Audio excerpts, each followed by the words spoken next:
साल 2013 प्रयागराज महाकुंभ मेला। जब लगभग 12 करोड़ श्रद्धालु यहां पहुंचे, ये उस समय दुनिया का सबसे बड़ा धार्मिक समागम था। इसके बाद 2019 में अर्धकुंभ मेले का आयोजन हुआ, जिसमें लगभग 15 करोड़ श्रद्धालुओं ने हिस्सा लिया। और अब 2025 का कुंभ मेला इतिहास में सबसे बड़ी धार्मिक सभा का केंद्र बनने जा रहा है, जहां 40 करोड़ से अधिक श्रद्धालुओं के पहुंचने की उम्मीद है। लेकिन आखिर कुंभ मेला इतना खास क्यों है? यह हर 12 साल में ही क्यों होता है? इसकी शुरुआत कैसे हुई और कौन कौन से साधु संत इसमें हिस्सा लेते हैं? सबसे पहले किन साधुओं को शाही स्नान का अधिकार मिलता है?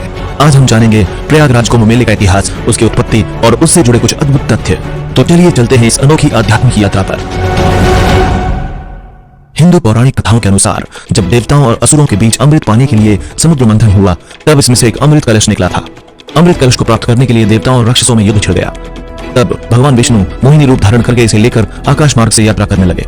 इस दौरान अमृत की बूंदें 4 स्थानों पर गिरी: हरिद्वार, उज्जैन, नासिक और प्रयागराज। इन्हीं स्थानों पर कुंभ मेले का आयोजन होता है। ये माना जाता है कि इन पवित्र स्थलों पर अमृत की बूंदों के गिरने से यहाँ के जल में दिव्य शक्ति आ गई और यहाँ स्नान करने से व्यक्ति के सारे पाप धुल जाते हैं और उसे मोक्ष की प्राप्ति होती है। कुंभ शब्द का शाब्दिक अर्थ संस्कृत में घड़ा, कलश या पात्र होता है। ये शब्द वेदों में अक्सर जल को धारण करने वाले पात्र या फिर अमृत के अमृत से जुड़ी पौराणिक कथाओं के संदर्भ में मिलता है। प्रयागराज और स्नान तीर्थ यात्रा का सबसे प्राचीन उल्लेख ऋग्वेद परिशिष्ट में मिलता है। यह इस बात का प्रमाण है कि यह स्थल और यहाँ का स्नान उत्सव वैदिक काल से ही पवित्र माना जाता था। इसके अलावा बौद्ध धर्म ग्रंथों में भी प्रयाग का उल्लेख मिलता है। महाभारत में भी प्रयाग में स्नान करने का उल्लेख मिलता है। इसे प्रायश्चित और पापों से मुक्ति का एक महत्वपूर्ण साधन माना गया है। हालांकि कुंभ मेले की सटीक उम्र को लेकर अभी भी अनिश्चितता बनी हुई है। 7वीं शताब्दी के चीनी बौद्ध यात्री हुएनसांग ने सम्राट हर्षवर्धन और उनकी राजधानी प्रयाग का उल्लेख किया था। उन्होंने इसे एक पवित्र हिंदू नगरी बताया था, जहां सैकड़ों देव मंदिर और 2 बौद्ध संस्थान स्थित थे। उन्होंने नदियों के संगम पर हिंदू स्नान अनुष्ठानों का भी वर्णन किया है। कुछ विद्वानों के अनुसार यह 644 ईस्वी में प्रयाग में आयोजित कुंभ मेले का सबसे पुराना ऐतिहासिक संदर्भ माना जाता है। प्रयाग के महत्व का वर्णन प्रयाग महात्म्य नामक ग्रंथों में भी मिलता है, जो संभवतः प्रथम सहस्राब्दी ईस्वी के अंत में लिखे गए थे। इन पुराण शैली के ग्रंथों में प्रयागराज को एक ऐसा स्थान बताया गया है जो श्रद्धालुओं, पुजारियों, व्यापारियों, भिक्षुकों और मार्गदर्शकों से भरा रहता था। संगम के किनारे का वातावरण तीर्थयात्रियों की गतिविधियों से व्यस्त रहता था। वहीं मत्स्य पुराण में प्रयाग और वहां की नदियों के संगम का विस्तार से वर्णन किया गया है। 16वीं शताब्दी के तुलसीदास द्वारा रचित रामचरितमानस में भी प्रयागराज में वार्षिक मेले का उल्लेख मिलता है। हरिद्वार कुंभ मेले का प्रारंभिक केंद्र। ऐसा माना जाता है कि हरिद्वार का कुंभ मेला ही प्रारंभिक कुंभ मेला था। इसका कारण यह है कि इसका आयोजन कुंभ राशि के ज्योतिषीय चक्र के आधार पर किया जाता है। इसके अतिरिक्त हरिद्वार कुंभ मेले के आयोजन का 12 वर्षीय चक्र प्राचीन ग्रंथों में बार बार उल्लेखित है। प्रयागराज की तरह ही नासिक और उज्जैन में भी स्नान तीर्थ मेलों की प्राचीन परंपरा रही है। हालांकि इन मेलों को प्राचीन काल में सिंहस्थ मेला कहा जाता था। उज्जैन का कुंभ मेला 18वीं शताब्दी में शुरू हुआ, जब मराठा शासक राणोजी शिंदे ने नासिक के सन्यासियों को उज्जैन में एक स्थानीय पर्व में भाग लेने के लिए आमंत्रित किया था। प्रयागराज की तरह ही नासिक और उज्जैन के पुजारियों ने अपने पूर्व स्थित माघ मेलों को कुंभ मेला की परंपरा से जोड़ दिया। इस महापर्व का श्रेय पारंपरिक रूप से 8वीं शताब्दी के हिंदू दार्शनिक और संत आदि शंकराचार्य को दिया जाता है। उन्होंने भारतीय उपमहाद्वीप में हिंदू मठों यानी कि मठ व्यवस्था की स्थापना की और दार्शनिक चर्चाओं और बहसों के लिए प्रमुख हिंदू सभाओं की नींव रखी। ये कुंभ मेले के आयोजन का एक अहम हिस्सा माना जाता है। भारत के अन्य हिस्सों में इसी तरह के छोटे पैमाने पर तीर्थ यात्राएं और स्नान उत्सव आयोजित किए जाते हैं, जिन्हें माघ मेला, मकर मेला या अन्य समान नामों से जाना जाता है। उदाहरण के लिए तमिलनाडु में माघ मेला का आयोजन महामहिमकुंड के पास कावेरी नदी के नजदीक हर 12 साल में किया जाता है। ये मेला दक्षिण भारतीय हिंदुओं को आकर्षित करता है और इसे अक्सर तमिल कुंभ मेला भी कहा जाता है।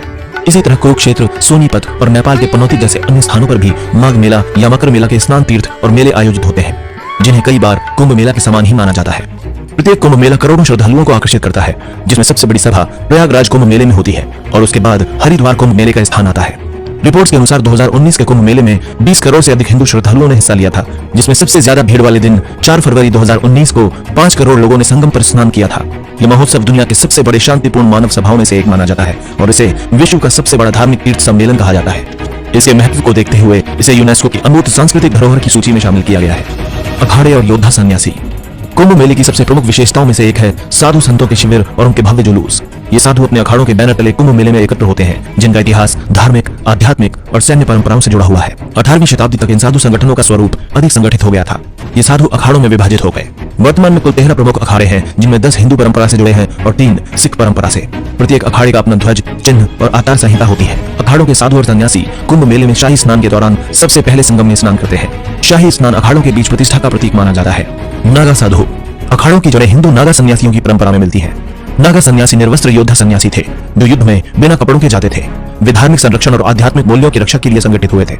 ये नागा सन्यासी कुंभ मेले में विशेष रूप से शाही स्नान के दौरान एकत्रित होते हैं, जो अखाड़ों की शक्ति और प्रतिष्ठा का प्रदर्शन है। 17वीं शताब्दी में कुंभ मेलों के दौरान अखाड़ों के बीच वर्चस्व की लड़ाई एक प्रमुख समस्या बन गई थी। ये लड़ाइयां अक्सर शाही स्नान के समय प्राथमिकता को लेकर होती थीं। हर अखाड़ा चाहता था कि उसे पहला और सबसे शुभ समय मिले, क्योंकि ये उनकी प्रतिष्ठा और धार्मिक वर्चस्व का प्रतीक था। कई बार ऐसे विवाद हिंसक झड़पों में बदल जाते थे, जिनमें कई लोगों की मृत्यु हो जाती थी।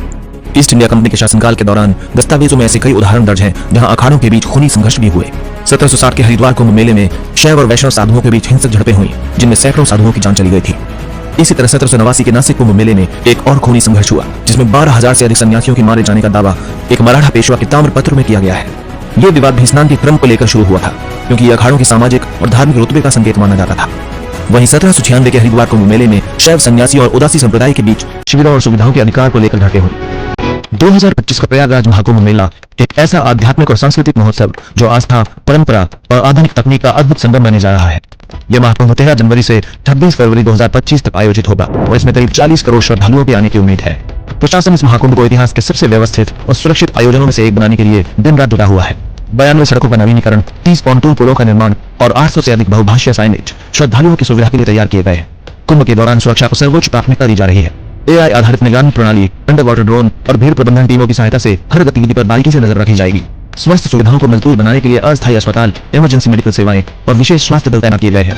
महाकुंभ 2025 को पर्यावरण अनुकूल आयोजन बनाने के लिए खास कदम उठाए गए हैं। सौर ऊर्जा, प्लास्टिक फ्री एरिया और स्वच्छता अभियानों के माध्यम से कुंभ को टिकाऊ और स्वच्छ बनाने का प्रयास किया जा रहा है। इस दौरान सांस्कृतिक कार्यक्रम, कला प्रदर्शन और पर्यटन को बढ़ावा देने के लिए विशेष कार्यक्रम आयोजित किए जाएंगे। श्रद्धालुओं की सुविधा के लिए एक विशेष मोबाइल ऐप लॉन्च की गई है, जिसमें यात्रा दिशा निर्देश, आपातकालीन सेवाएं और यातायात जानकारी शामिल होंगी। इसके अलावा 800 विशेष ट्रेनें श्रद्धालुओं को गंतव्य तक पहुंचाने के लिए चलाई जाएंगी। प्रयागराज का महाकुंभ मेला विश्व का सबसे बड़ा धार्मिक आयोजन है, जिसकी प्रस्तुति और व्यवस्थाएं प्रत्येक आयोजन के साथ और अधिक विस्तृत और भव्य होती जा रही है। 2019 के अर्थ कुंभ मेले के लिए 4200 करोड़ की लागत से एक अस्थायी शहर बसाया गया था।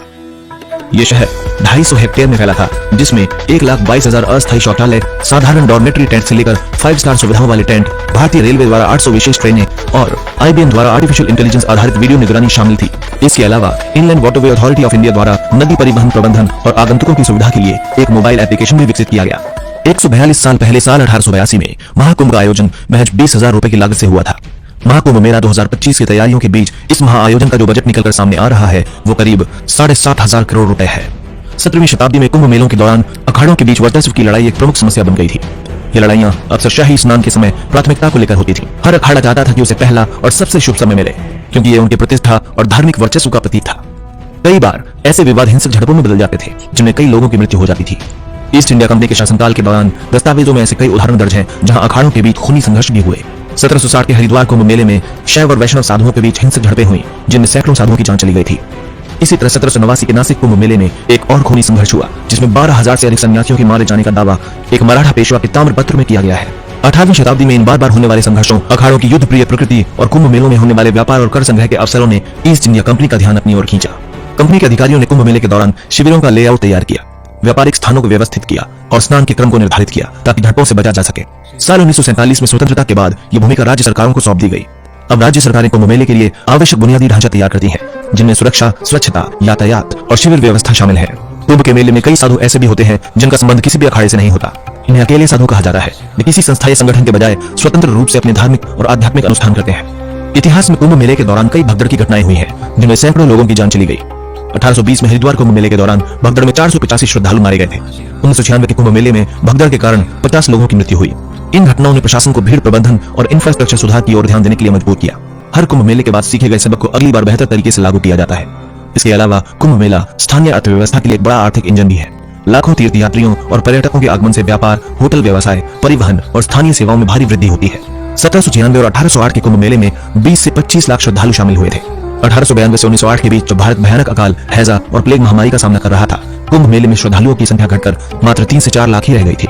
वहीं सेकंड वर्ल्ड वॉर के दौरान ब्रिटिश औपनिवेशिक सरकार ने ईंधन और संसाधनों की कमी के कारण कुंभ मेले पर प्रतिबंध लगा दिया था। इस प्रतिबंध के साथ साथ जापान द्वारा कुंभ स्थल पर बमबारी और नरसंहार की झूठी अफवाहों ने 1942 के कुंभ मेले में श्रद्धालुओं की उपस्थिति को नाटकीय रूप से कम कर दिया था। इससे पहले के दशकों में प्रत्येक कुंभ मेले में लगभग 20 से 40 लाख श्रद्धालु एकत्रित होते थे। आजादी के बाद कुंभ मेले में श्रद्धालुओं की संख्या में तेजी से वृद्धि हुई। 1954 के कुंभ मेले में 50 लाख श्रद्धालु शामिल हुए। वहीं 1977 में 1 करोड़ और 1989 में 1.5 करोड़ श्रद्धालुओं ने भाग लिया। 14 अप्रैल 1998 को हरिद्वार कुंभ मेले में 1 करोड़ श्रद्धालु एक ही दिन में उपस्थित हुए थे। वहीं 2001 के प्रयागराज कुंभ मेले में इकोनॉस सैटेलाइट की तस्वीरों ने इस बात की पुष्टि की कि ये आयोजन विश्व का सबसे बड़ा मानव समागम था।